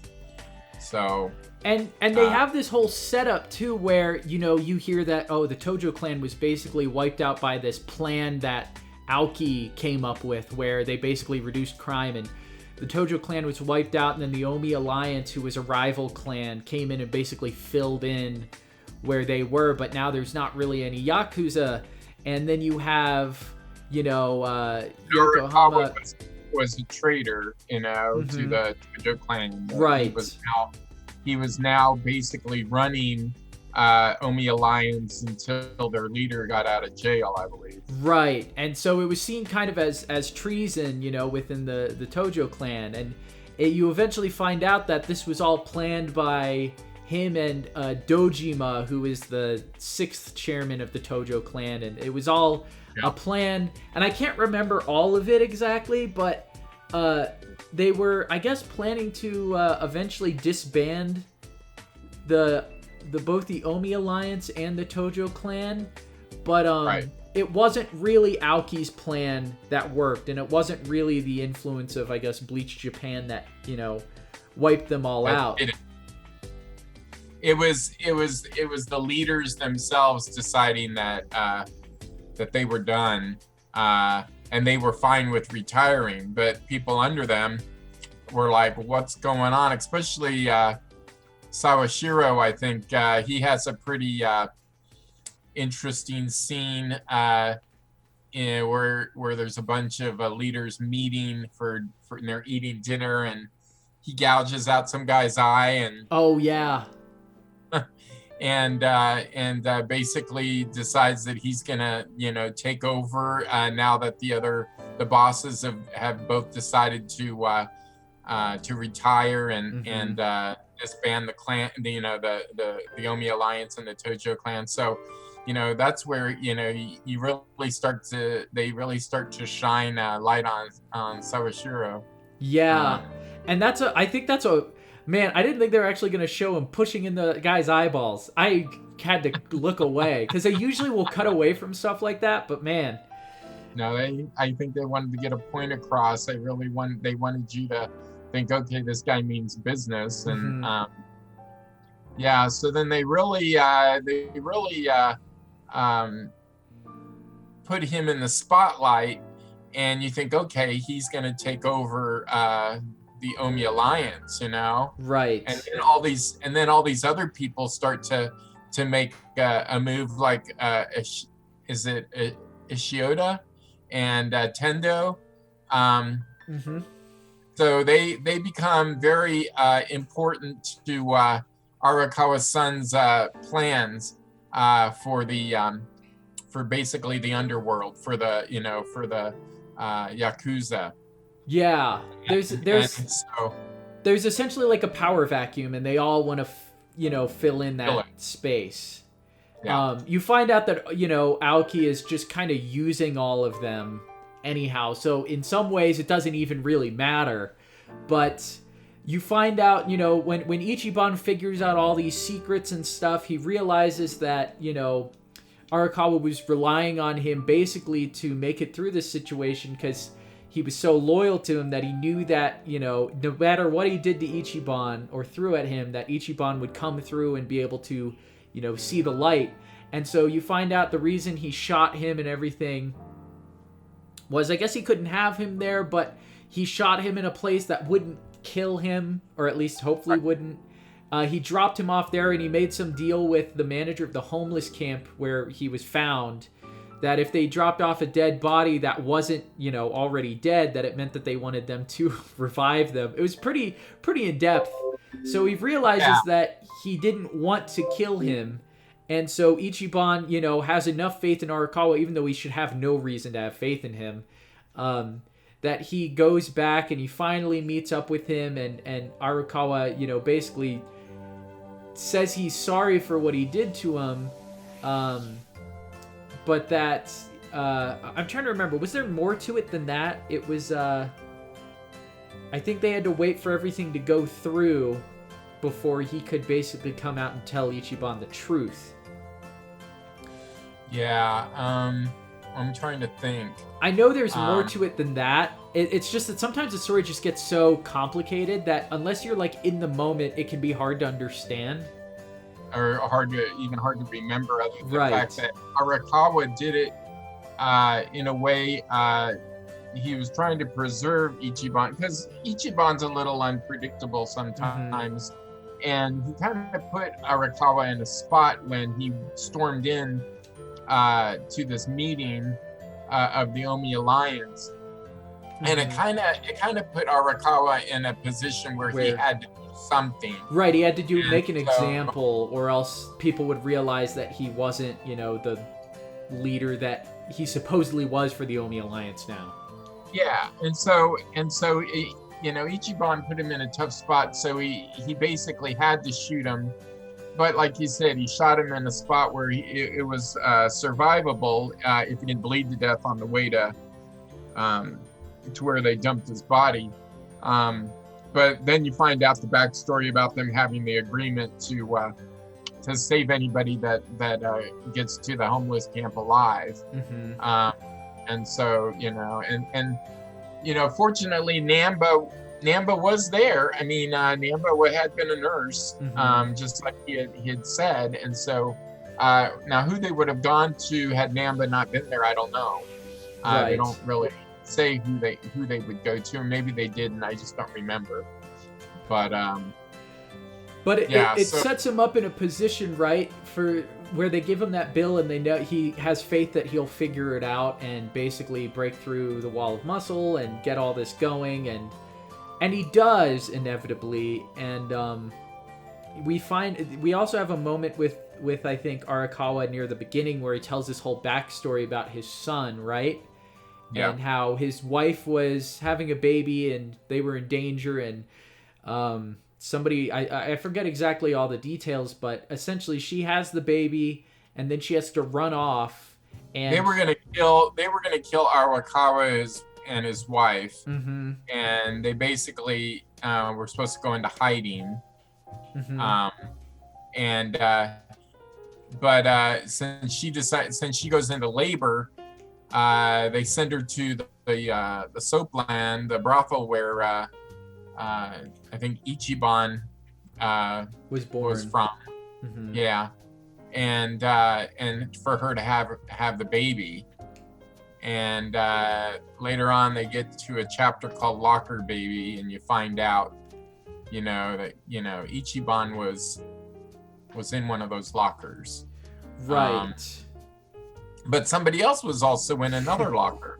Yeah, so as you get further into the story, you move up the ladder. Arakawa ends up getting killed himself by what appears to be, you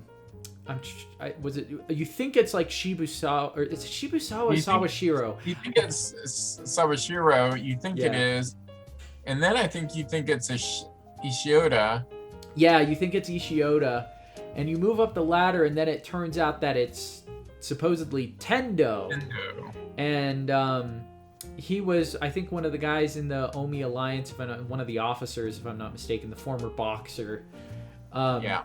And so I guess that was, either a power grab, or it was after they had disassembled the Tojo and Omi Alliance. So I don't know if it was out of revenge. I can't remember. It was all the the night. details. It was either the night of or the night after. I think it was the night of. Right. When, after Ichiban had left Arakawa, then at the park, I think it was, and then these guys show up. And it's a pretty sad moment when Arakawa dies, because you just reunited with him. Ichiban's finally happy, and then they find his body dead in the ocean, right? Yeah, Ichiban had just found out that Arakawa was his father, and then you find out, that who you thought was Arakawa's son was actually the son of was it Sawashiro? I think so. I'm actually gonna double check this. I keep going back Sawashiro. I keep calling him Shibusawa for some reason. Sawashiro, yes. Yeah. and because you have a fight with Sawashiro, and he reveals all of this, and I don't think is it Oiki, Sawashiro's son. I don't know that he ever knew, did he? No, as far as we know, he didn't. He still believed that Arakawa was his father. Yeah, not Sawashiro. So I don't think he was ever told that. So right, and it's a pretty interesting reveal that they were both in coin lockers next to each other. Apparently, they just so happened to be there, and Arakawa knew that one of the babies was in a coin locker. He finds a baby. It turns out to be because the baby cries, and he hears the baby. He didn't know which locker it was in, and he punches, I think, locker 99, and pulls out the baby, thinking, okay, I mean, how many babies are going to be in lockers, right? Especially on that night, and you find out that they were like, one was in 99, the other one was in 100, and it's just that who you thought was Arakawa's son, he's the one that ends up crying, not Ichiban. And so he takes the wrong baby. Right. And then it turns out that Ichiban gets, I guess he gets raised in the soapland and everything, so he never learns until, later that Arakawa is his father and Sawashiro is Aoki's father. And I think you talked to Sawashiro about it in your final confrontation with him, and he basically confirms the story, right? And yeah, after that whole thing, I think you go to get revenge on Tendo for killing Arakawa, and you go through the Millennium Tower, and he's waiting up there for you. And there's this assassin that they keep bringing up throughout the game named Mirror Face. Very weird. Oh, yeah. Character. I'm still confused about that. So is that battle at the end, is that with Mirror Face? So the battle that you have is with Mirror Face. It wasn't Tendo. So Tendo did decide to fight on your side when you were when they were going to dissolve both of the clans, and Tendo he sides because he I guess he just liked he wanted to be with the legendaries, right? Right. And so so you think that you're fighting Tendo, and you're really fighting Mirror Face. So my question is that I think I believe that's the case too, but does that mean that Mirror Face was the one who killed Arakawa, or was that Tendo? Good question. I was very confused because now that we're talking about it, I could be completely reversed. It could have been that you maybe Tendo did kill Arakawa, and Mirror Face ends up. Maybe you feel like maybe how it acted. Oh, maybe it was reversed. Maybe Mirror Face is the one that survives and pretends to be Tendo. That and might you're be fine it. with him doing that. Oh, that could have been what it was. Because you were trying to get revenge for Tendo killing your father. Right. So it's possible that you did fight Tendo, and then the person who ends up at the end is Mirror Face. Right, because I know they bring up Mirror Face playing Tendo, and I'm just not sure at the very end when he, is acting at the end. When they walk in the room, you see Ichiban laying on the ground with everybody else like he beat them up. I'm not sure if that guy is Tendo or Mirror Face. And depending on who that one is at that point when he's acting, I guess that would answer our question. But it would make more sense if that was Mirror Face at the end. Now, do you remember, did they arrest Tendo? That's the thing I'm trying to remember. I really don't remember. I don't remember if they, when they came in. Because it's Aoki's people who I think walk in at that point. And, yeah, so if anybody knows, they should. If somebody's played the game and knows, I would really appreciate clarification on that. I probably could read about it, but I was a little bit confused in the moment. But anyhow, you basically have this final confrontation with Aoki, aka Arakawa's fake son, aka I guess Sawashiro's son. It gets very confusing. and you have this fight with him, and he's obviously not a very hard opponent because he's just a political candidate, and he's got this lung issue and everything, and it's just kind of a fight to be there to kind of, I guess, finally let you get revenge for all the crap he's put you through, because essentially he's been overseeing all of this. He's the one who's been making all the demands for these people to be killed. He's the one who I think actually ordered the killing of Arakawa.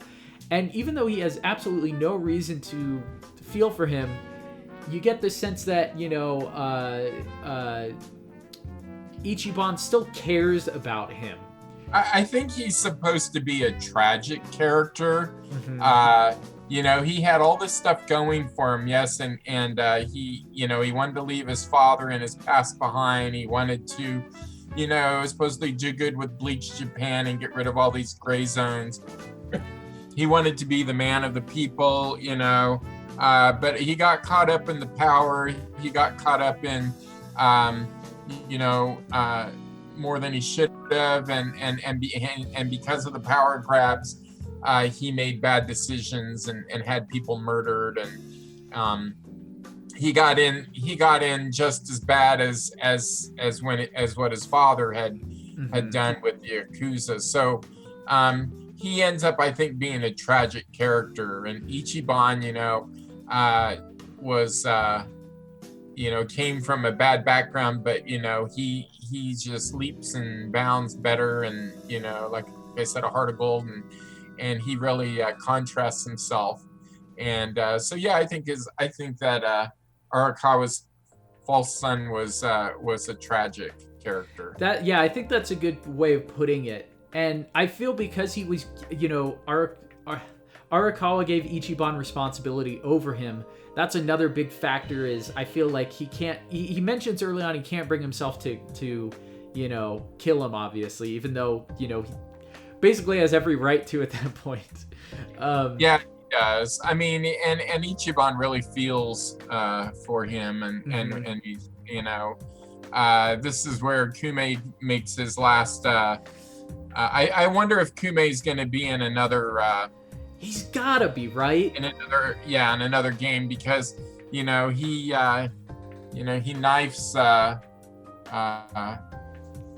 Aoki and leaves him, just walks away. Yeah. And with Ichiban and you went through like half an hour of Ichiban going from Aoki holding somebody as a hostage to get away, and then going out and basically walking and wanting to kill himself, and then finally Ichiban just talking him through this whole thing as to why he should just turn himself in, start from square one. It basically says like, hey, you've had everything handed to you, you're fine, you keep saying nobody cares about you, yet here I am, I've done all this basically just to get to you, to convince you or talk to you or be a friend. We've always been there for you. You and your, me and your father always cared about you, and yet you threw it all away, and now you act like, nobody ever cared about you. And well, I mean, look at Ichiban. I mean, he went to jail for 18 years. He went for him. He knew that this guy could survive prison if he ended up just giving himself up and going to prison. He knew that he could probably survive it. He had talent. He had skills. There was no reason why he would die in prison. Right. I would think. And so Ichiban, that's why I think he told him, you can restart, start over again. Basically I did. We didn't even talk about the business part of Ichiban's life. Right. One of the many, mini games is you can become a top corporation in town. But so Ichiban shows that he could, he could come from a bad background and survive and succeed, and so I think that's why he at the end he pleads for his his not childhood friend, but the Arakawa's son. He tells him he can be a better person. He's forgiven him again. He's always willing to forgive, and he's an optimist, and so I think that's why he's such a good protagonist. Right, the fact that he's able to actually convince, the most hardened, of the bad guys, that's been probably the most hard-headed, to actually listen to him and do something good, which you never really actually see much in stories, which I find interesting. It's basically through his sheer force of will and positivity that he's able to convince people, which I really actually liked as that being the ending. But of course, like you said, it's cut short right as he's calling and he's agreed, and you see him smile. Kume comes out of nowhere and just stabs him and tells him, like, hey, you betrayed everything Bleach Japan stood for, blah blah blah, right as Kume is betraying everything Bleach Japan stands for. I wouldn't doubt it that Kume rises in power, and I wonder if he comes back as a antagonist in the next game. That's what I'm thinking, is he's probably going to be set up as this antagonist that at least for the next game, if not for the Ichiban series games, because they don't usually have villains that carry over, at least like big villains. I mean, they do in a few instances, but I'll be very interested to see what happens to Kume, because that's the last you see of him. They don't bust him or anything. He just gets away with it. And as far as we know, he's still going to be elected as mayor or whatever of the area. Yeah, he was a representative of that district, yeah. Uh-huh.